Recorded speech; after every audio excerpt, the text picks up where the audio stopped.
Welcome to NYCLA's 2015 annual meeting and reception. Welcome to our board, our committees, our members and guests. Welcome to our friends on the judiciary. Welcome especially to the guests of Carol Sigmond, our soon-to-be president. We'll try to keep the meeting short and the reception fun. And so I'm happy to call upon Klaus Epler for the presentation of the 2015 Epler Committee Award to the Criminal Justice Section.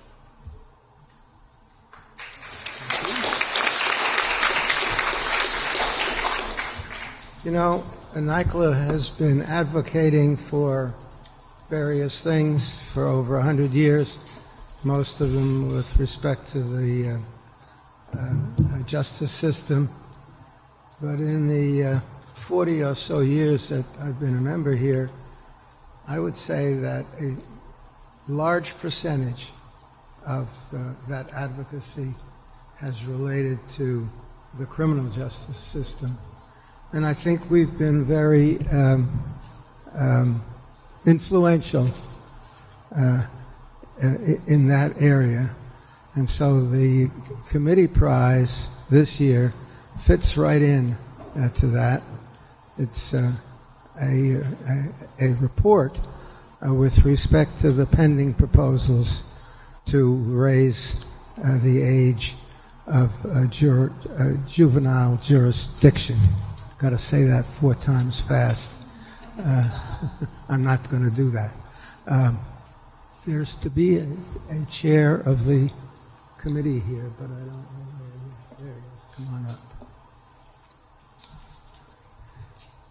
The envelope, and it has some money in it, not a lot, and it should be used best to publicize your report, which was very thorough and very, I hope, influential. Thank you.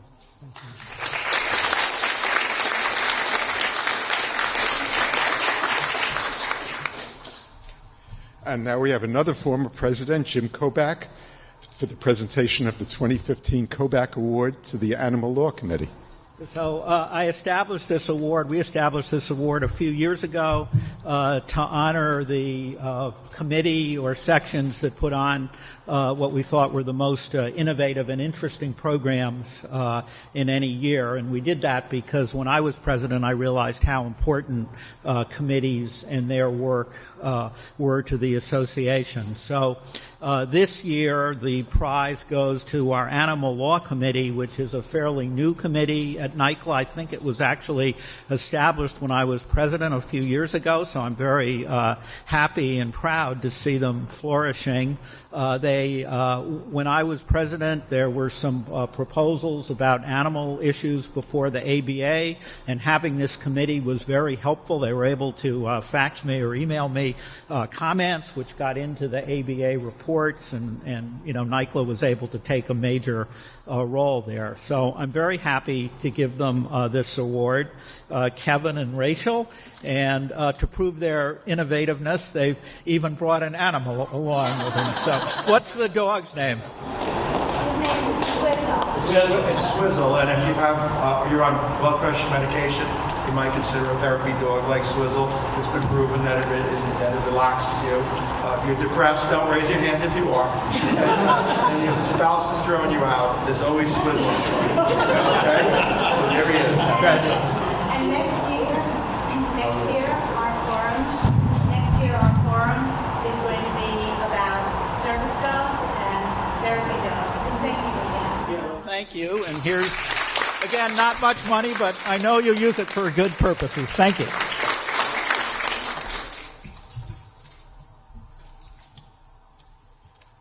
I'd like to introduce Megan Davis, who will preside over the election for the Committee on Nominations.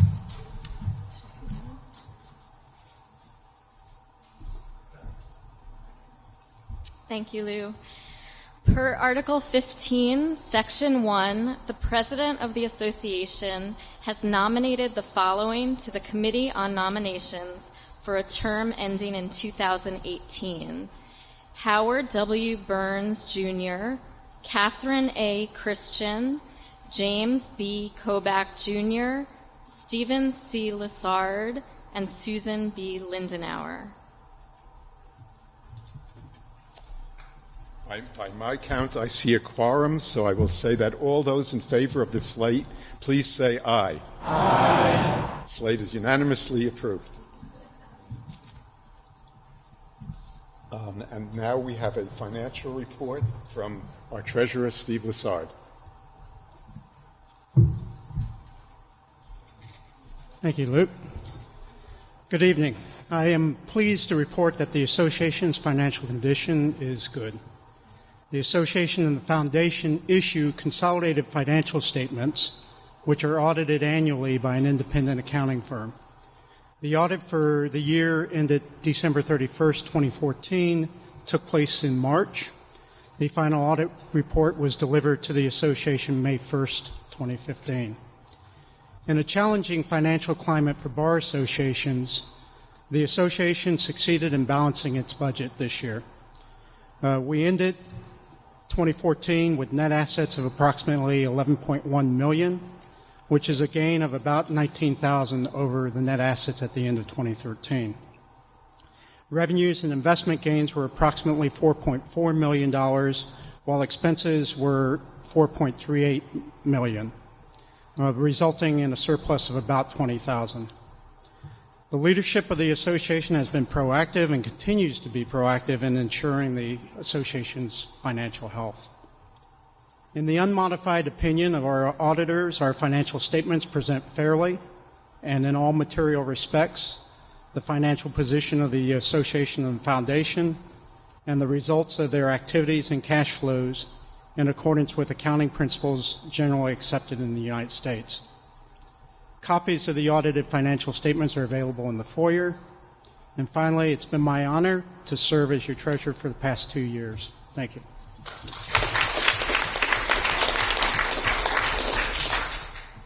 And now we have a report from our NYCLA Foundation Chair, Vincent Chang.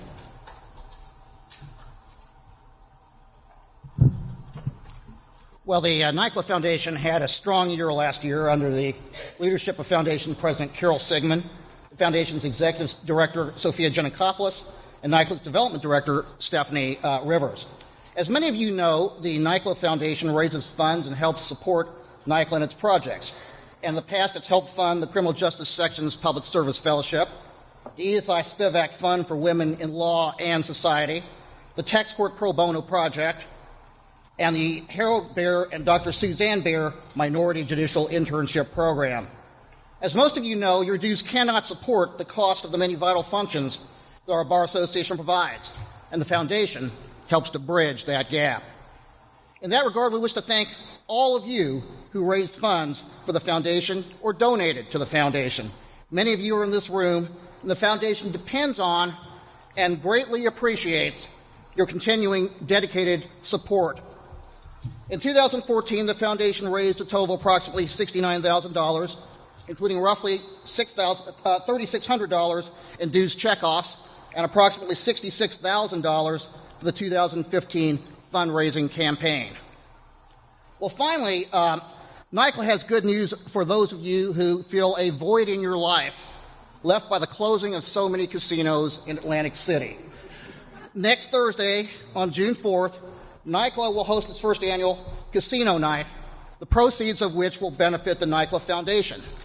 On that night, this normally staid House of Law will boast casino games, including poker, blackjack, roulette, and craps. We urge all of you, particularly the high rollers, to come on Thursday.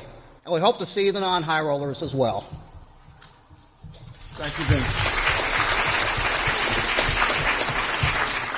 Thank you, Vince. I get to say a couple of words now. This year, I've tried to emphasize that we are an association of members. We've created a members' lounge. We have modern library services and career support services for all members, but also targeting programs and events to specific groups of members. Networking and mentoring and skills building for the millennials, social programs and receptions for law students, specific CLE and programming for the lawyers in transition, for the solos, for the small and medium-sized law firms. We've had Lunch with the Judge program and other programs for litigators.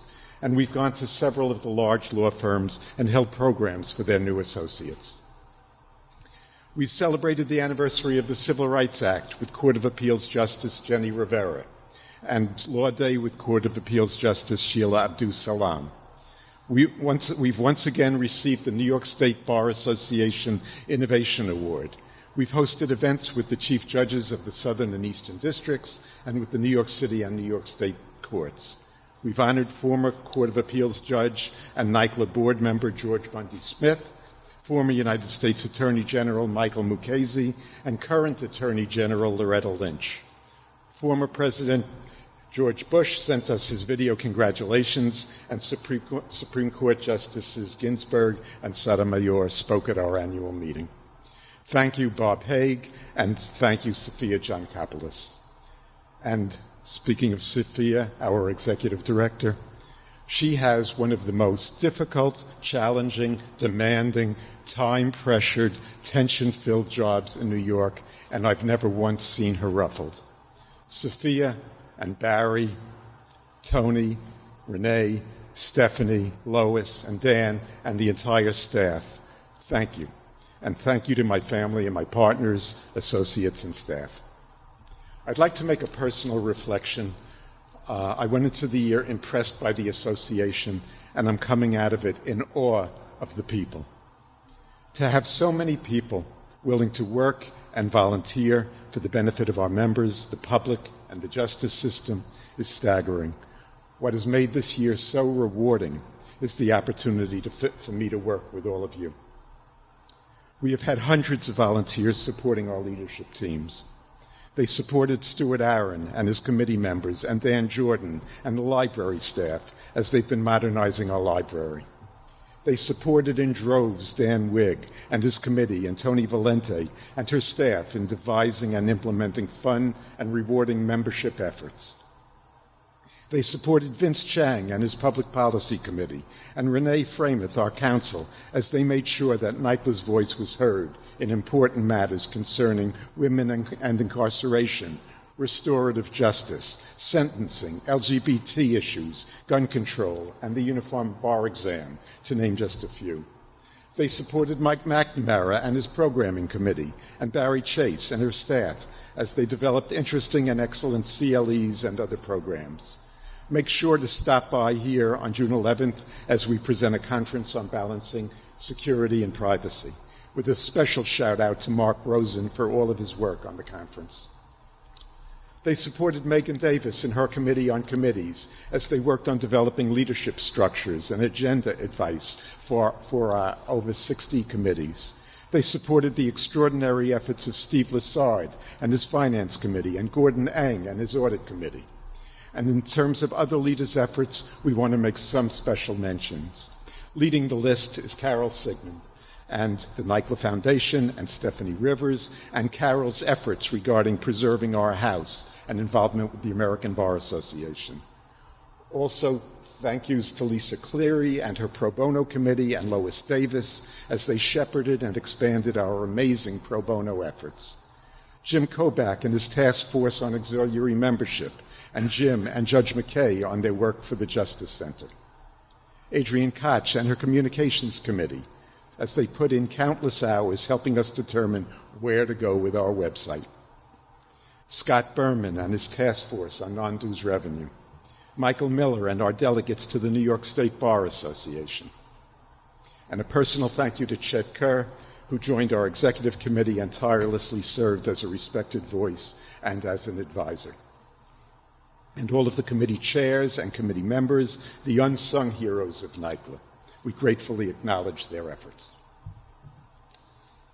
There is another unsung group, individuals who have paid their dues, literally and figuratively, for years, and who keep on giving, long after anyone would excuse any reticence. I'm talking about our former presidents. I polled them. Some of them were camera shy or poll shy, so I won't force it on them, as to how they moved our ship in the right direction. Their responses tell you everything you need to know about how and why NYCLA is the amazing institution that it is. Legendary Ken Bialkin stated that he was proud of his cooperation with other bar associations, with responses to attacks on judges, the upgrade of our computer systems. Considerate Klaus Epler focused on quality representation of indigent defendants. He began formalizing the process of responding to ad hominem attacks on judges. Roz Fink, our articulate conscience, quoted the numerous reports and statements on important issues. She strengthened our ties with New York City area bars and upgraded our technology. Compassionate Craig Landy mentioned improving legal services for the poor, increasing diversity in the profession. Marvelous Mike Miller. Conferences to study and reform housing, criminal and family courts, capital campaign and task force on the future, establishment of law and literature and the Ida B. Wells Awards. NYCLA's historian, Dave Robertson, review of ethics rules, resisted mandatory pro bono and mandatory pro bono reporting, and opposed watering down the conflicts rules. The very cool and considerate Catherine Christian. Major pro bono initiatives intended to help those plagued by consumer debt and former prison inmates struggling to start a new life. The laudable Ann Lesk. Major capital improvements to our House, task forces to improve family court procedures and improve administrative due process. Gentleman Jim Kobach, strategic planning, focus on legal ethics and professionalism, updating our communications systems. Sonorous Stuart Aaron.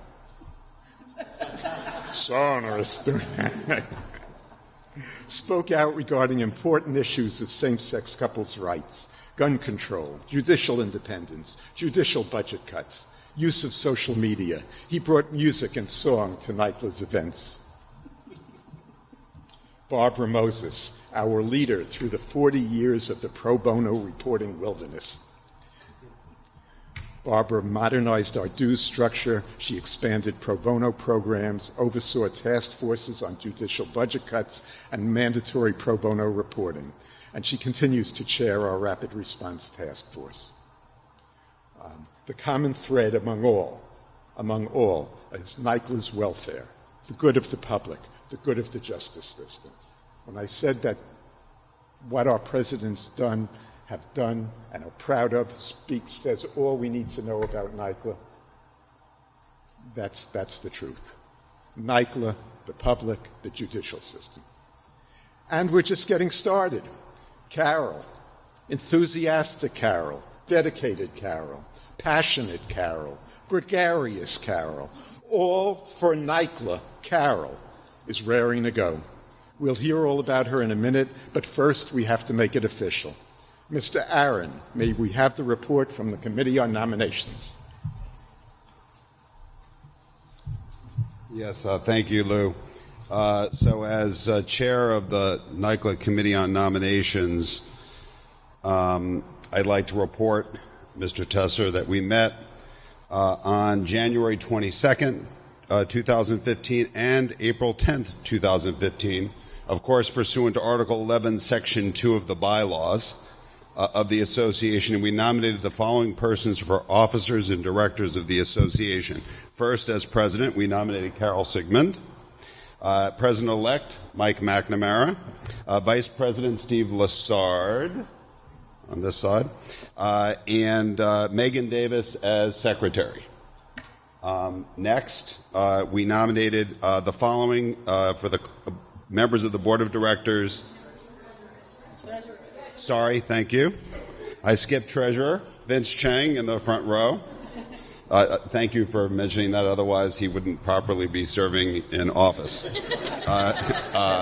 Somebody would have caught it. Okay, so members of the Board of Directors for the class of 2018. I'm not sure if all of you are here, but if you are, why don't you stand when I call your name? Jeff Bickford, Colin Bull, David Cohn, Jeff Coleman, Honorable Bernard Freed, Richard Friedman, Suhana Hahn, next the Honorable Sherry Klein Heitler, What's that? Oh, she was here, but she left. But she still is on the, Martha Cohenstein, I saw Martha. And finally, Richard Swanson. So now I think Lou has to say something about a vote. I do. I have to say, all those in favor, say aye. Aye. Thank you, and congratulations to all.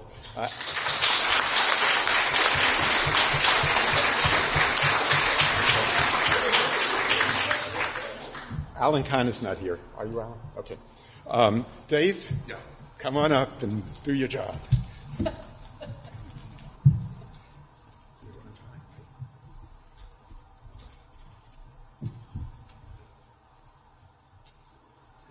Members of the bench, brethren and sisters of the bar, all our guests, and especially Ms. Sigmond, your smile betrays your pride in our new chief.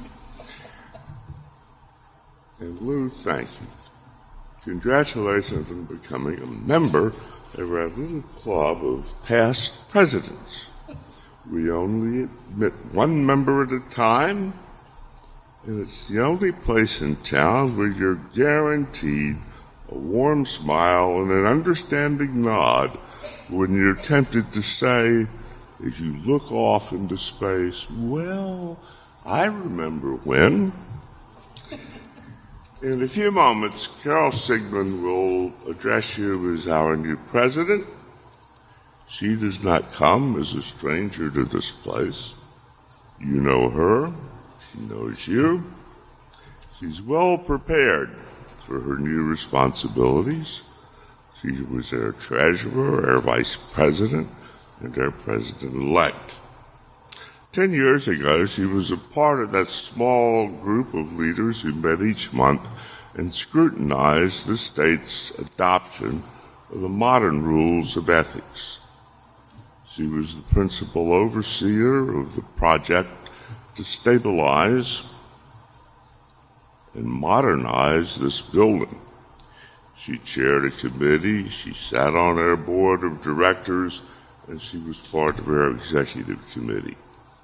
She understands this profession from a perspective that's not as parochial as the perch from which most Big Apple attorneys sit. She grew up in the suburbs of the nation's capital. Her mother was a school teacher. Her father served with the Federal Civil Service Commission.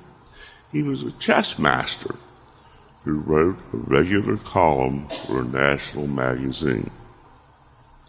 Is that why you plan everything out 6 moves in advance? Nee. She took her bachelor's degree from Grinnell College, her law degree from Catholic University in Washington. Her legal experience includes working for a government agency, practicing alone in a small firm, with a mid-sized old-line firm where she was the administrative guru responsible for running the place. She's admitted in the Commonwealth of Virginia and in the state of New York. She understands the differences and distinctions between an integrated or mandatory bar like the one in Virginia and what we have here. But she will not get a fair chance to choose the challenges that confront this profession. We, the bench and the bar, inside and outside this room, face challenges that we never expected. Our economy languishes. The distress daunts lawyers, both old and new. Established firms are crimped. The brightest and the best no longer flock to law schools. Law school enrollment declines, yet the supply of newly minted attorneys exceeds the demand. Diminished government resources threaten our judicial infrastructure both federal and state.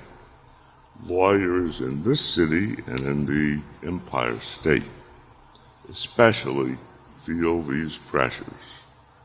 Overzealous advertising threatens their traditional collegiality as claims of, "I'm the best," beset us all. Our unelected administrators impose rules that are processes in which the average lawyer has no vote or voice, like that offered by an integrated bar.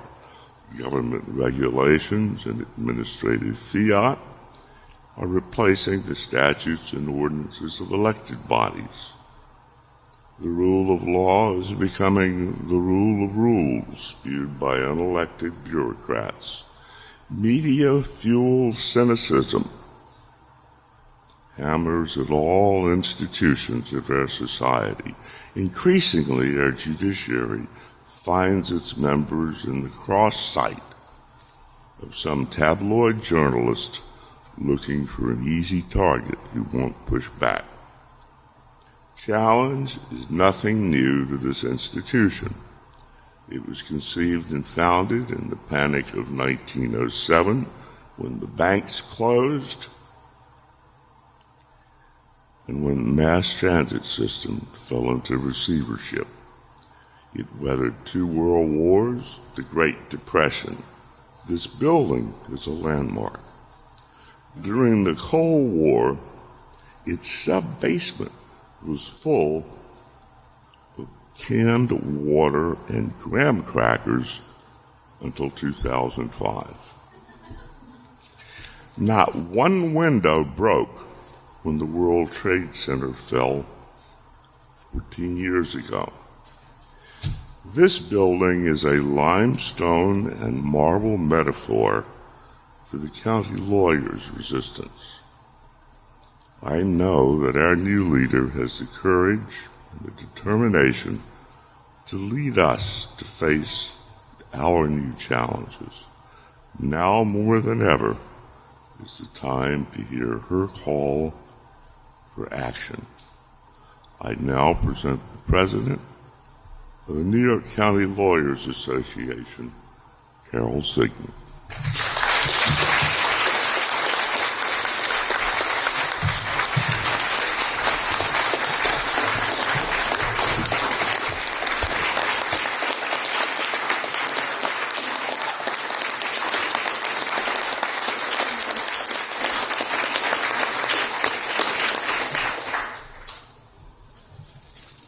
Thank you, Dave, for that wonderful introduction. Good evening, distinguished guests, members of the bench, my fellow NYCLA members, ladies and gentlemen. Thank you for granting me the privilege of leading the New York County Lawyers Association.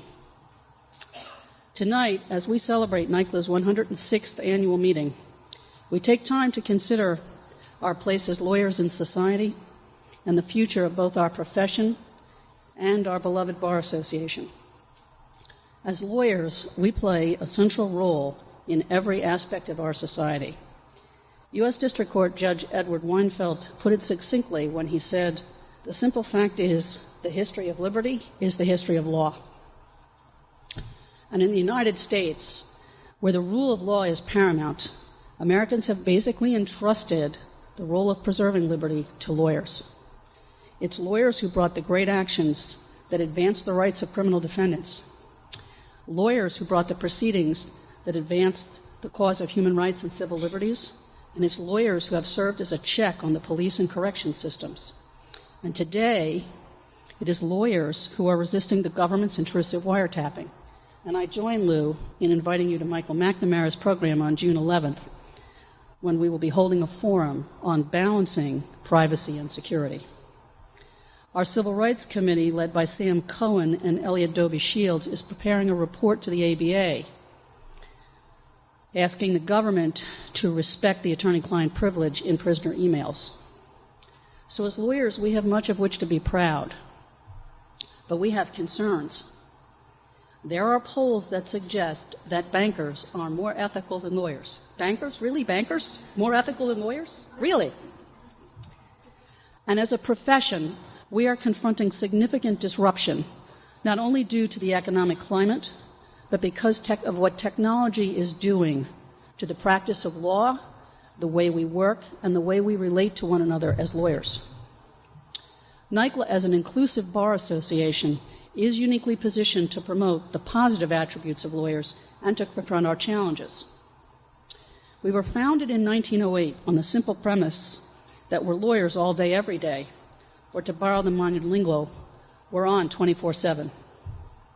And that as lawyers, based on our professional training and experience, we have more in common than any difference based on where we work, our level of experience, our race, our gender, our religion, our national origins, or our sexual orientation. But our special history notwithstanding, at this time, NYCLA is facing serious challenges. To prevail and grow, we need first to acknowledge and then confront these challenges.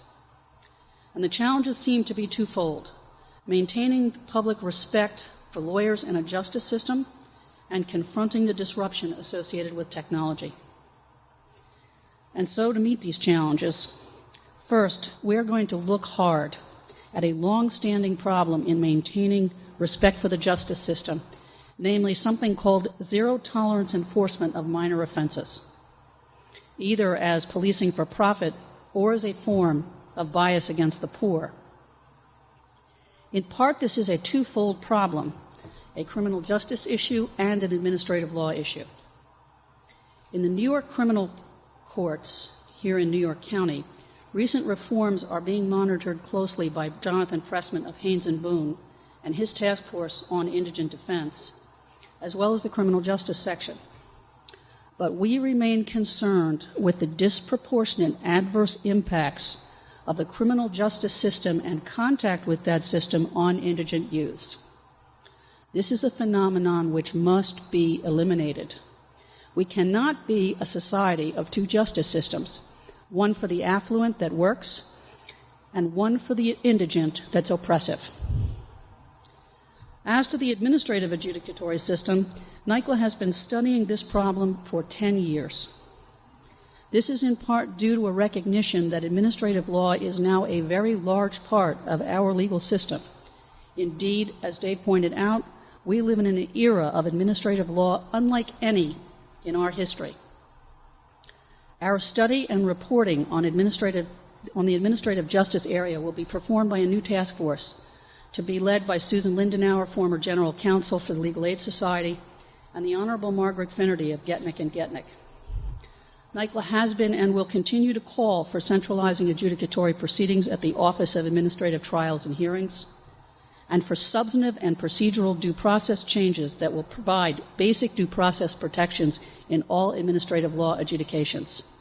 And we will be pressing this issue with renewed vigor, particularly now that this system is being proposed as an option for the so-called zero-tolerance policy for minor crimes. So we're going to substitute, in some people's minds, making criminal charges against these juveniles to imposing financial burdens on their families. That's a really good idea, right? Wrong. The second part of this focus on our challenges involves urging the New York State courts in Manhattan, and that's all the New York State courts based in Manhattan, to join the digital age. Translation: the state courts need to be paperless, and sooner rather than later.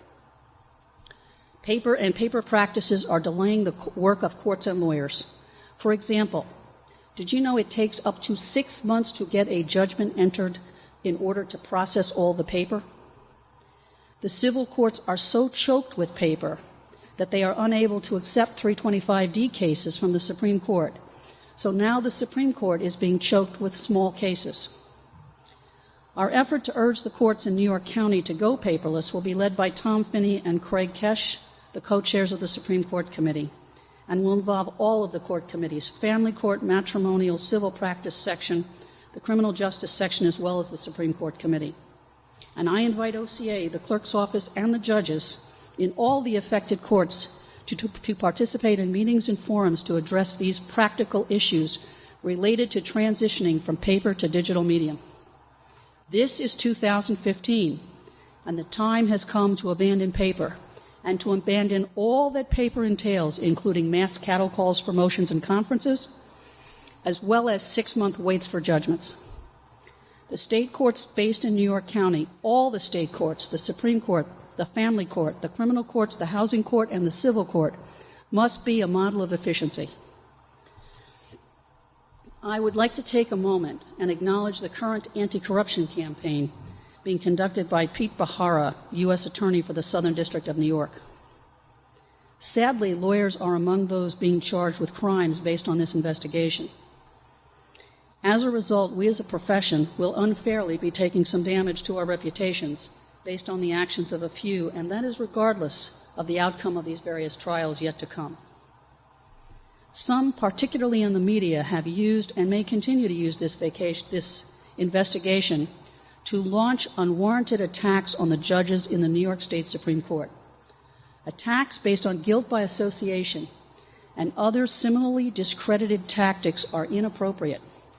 And NYCLA and its rapid response team, now to be led by former NYCLA President Ann Leska Fried-Frank, will be vigilant in speaking out against these unwarranted attacks on members of the judiciary sitting in New York County.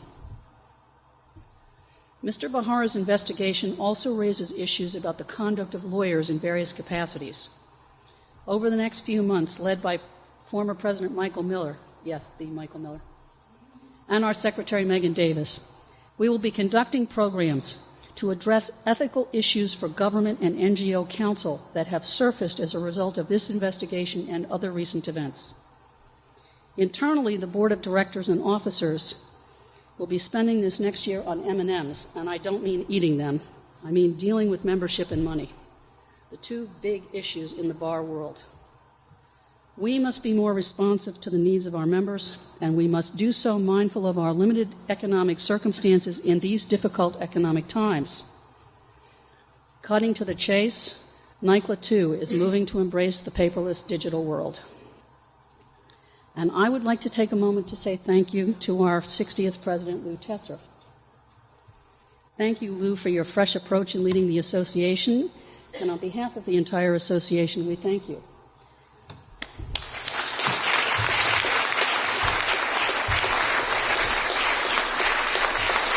We also have some mementos. We have a plaque. Well, I, for one, am glad we're not entirely paperless. Thank you. I'm sure they're going to give me a plug-in. Okay, and we have a hat that we have actually done with Lou's signature phrase, "Go NYCLA." And a shirt. Oh, boy.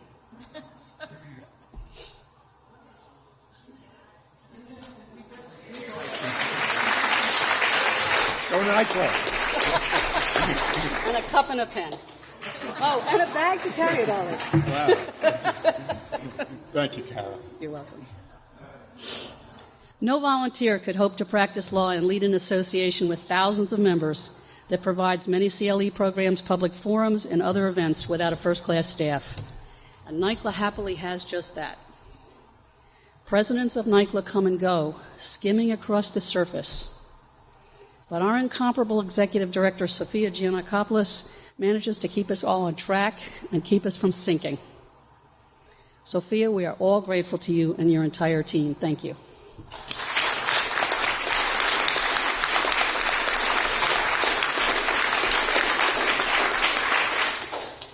No president operates in a vacuum. The elected officers and board are critical to our effectiveness. To all the new board members, congratulations. And to the entire board, I look forward to working with you in the coming years. And tonight, there are 4 others with something to celebrate. Congratulations and best of luck to Michael McNamara, Seward, and Kissel. The foundation should be fun. And to Steve Lessard of Oric Harrington, our new vice president. Megan Davis, our dedicated and hardworking secretary. And the nearly forgotten Vince Chang of Womuth, Meyer, and Deutsch.